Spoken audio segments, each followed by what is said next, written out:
American Fiction 2023. This is the latest film I've seen in the cinema and I really enjoyed it. It stars Jeffrey Wright as the main protagonist, a college lecturer. He's the kind of lecturer who has a certain type of Generation X attitude, maybe boom attitude, but I'd say similar age to me, the stereotypical Gen X view of the world now, which isn't that far off the okay boomer type of situation where they aren't really tolerating the views of younger people, the generation Gen Z, Gen Z, and even millennials. Millennials are like, is it 1982, 1981 for millennials, and Xennials born from 1978. Xennials being this hybrid category between Generation X and millennials. There's this chasm that's formed between millennials and Gen Z and Gen X and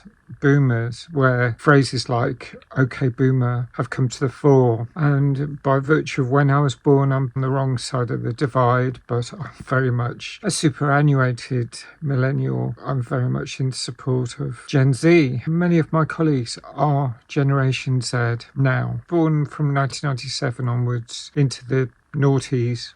However, what I wanted to say was that this film seems to delve into the culture wars, and Jeffrey Wright's character, I mean, he's known as Monk, but his name is Thelonious Ellison. Lovely name. He's this professor and he gets sacked. No, he gets suspended from his course at the start of the film because he's put the N-word, he's put it on the board, and a student is offended, not surprisingly. I mean, only one student, all the others are accepting it, but I'm totally with her. I don't like that word. I don't think we should see that word everywhere. And okay, I know that there's a contradiction because now I've joined in with reclaiming the word queer, so I can't really say anything about the N-word. I just won't use it, obviously, myself, but he does, and it leads to a suspension. And I can really see why, because he exposed this young student from his class. She's upset. She must have told her parents. The parents are in, and the principal is complaining and puts him on a sort of sabbatical. He's going back to Boston, and he objects. He says, I hate Boston. It's where my family are. And there's humour all the way through this film. He goes back.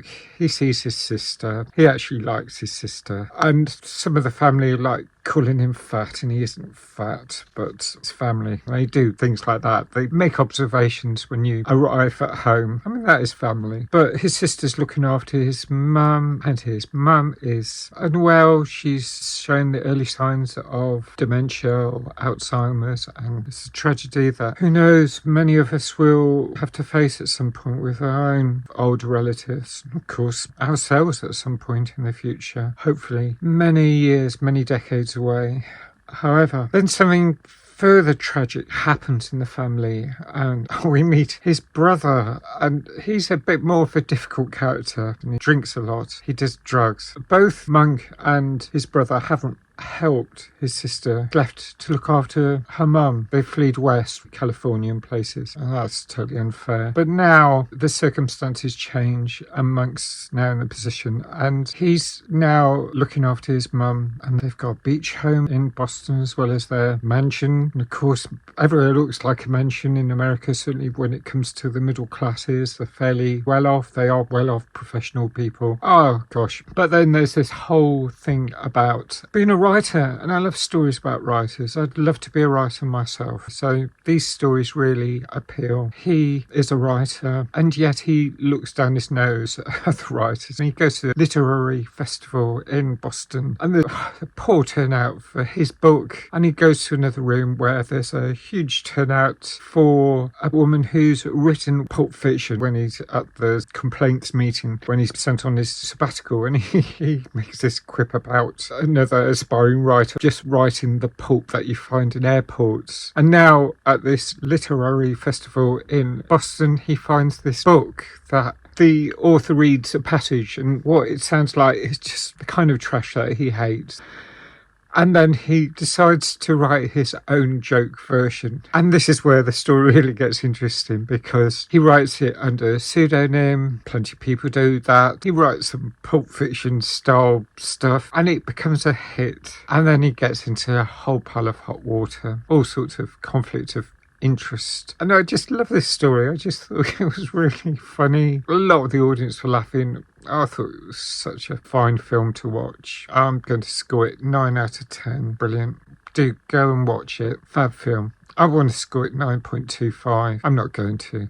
I'm going to save higher scores for other things. I'd really like to know what you think about this film, if you've seen it. I want to cover some of these films in a live stream if I ever build up a good following. Maybe I'll just come back to second viewing posts where I cover a film with spoilers, maybe. There's a sort of element that reminded me of I May Destroy You 2020, which was an absolutely marvellous drama that I'd really like to move into reviewing television series at some point when I find the time to actually watch them. I saw that one. I loved it. I wasn't watching as many films back then. Thanks for watching. Thanks for subscribing. Please like if you like this film review. Bye for now.